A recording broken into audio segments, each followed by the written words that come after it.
Hello, I'm Luc Bouchard, and this is today's Forgiveness Declaration card reading.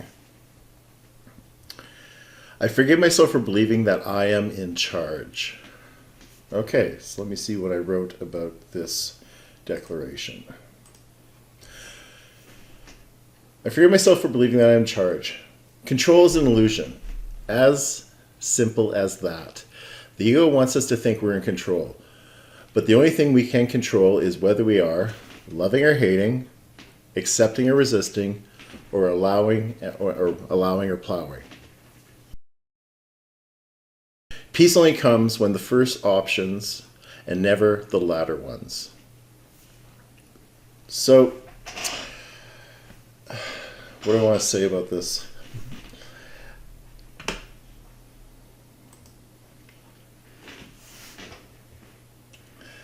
As I mentioned, control is an illusion, and we want to be in control because we think we have to be. We think we need to be in charge. We need to be the one making it happen. And often what we'll do is we need to be in control so much that we're driving a process with a stick. We're forcing things, and we're not really being one with God. We're not in the here and now. We're not present when we are trying to be in control. What we are doing is not trusting that we're going to be okay. We're not trusting that it's going to be fine. We're not trusting that God has our back and is going to take care of us. So we effort and we do as opposed to be. And what comes with that efforting is not a lot of peace of mind, because you're always having to figure it out. You have to be vigilant. You have to always be looking to see what might happen or what do you need to protect yourself from. So we are in that constant state of doingness so that we can ensure our future, because we don't trust we're going to be fine in the future. We don't trust that we're going to be okay in the future. And it's not the future we have to worry about. All we have to worry about is the here and now, is this moment in time.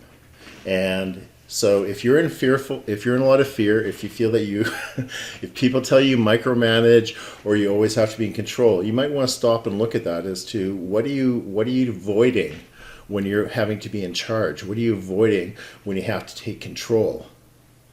Well, we're avoiding that fear of what might happen in the future.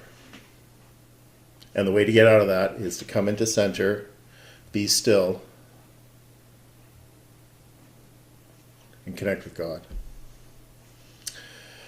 So this picture was taken at the Devonian Gardens east of Edmonton.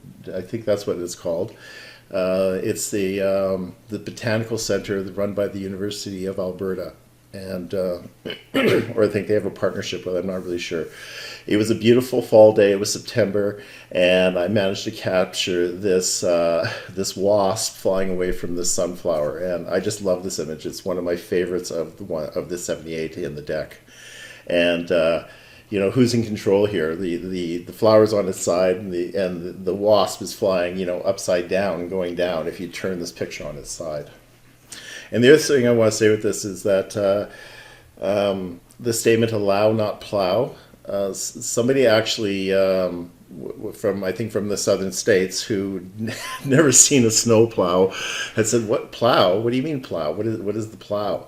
And she asked if I actually spelt it wrong, POW, and she thought it was POUGH or something on that. So if you're not familiar with the term plow, it's a thing that moves snow off the roads here in winter in Canada. Thanks so much for watching this video. If you want to have greater peace of mind, if you want to have greater happiness, then we have to allow God to we have to allow ourselves to put ourselves in the hands of God and the Holy Spirit. Because if we don't do that, then we're just efforting. We're just efforting, and we're human doers. And we're always trying to figure it out. Okay, take care.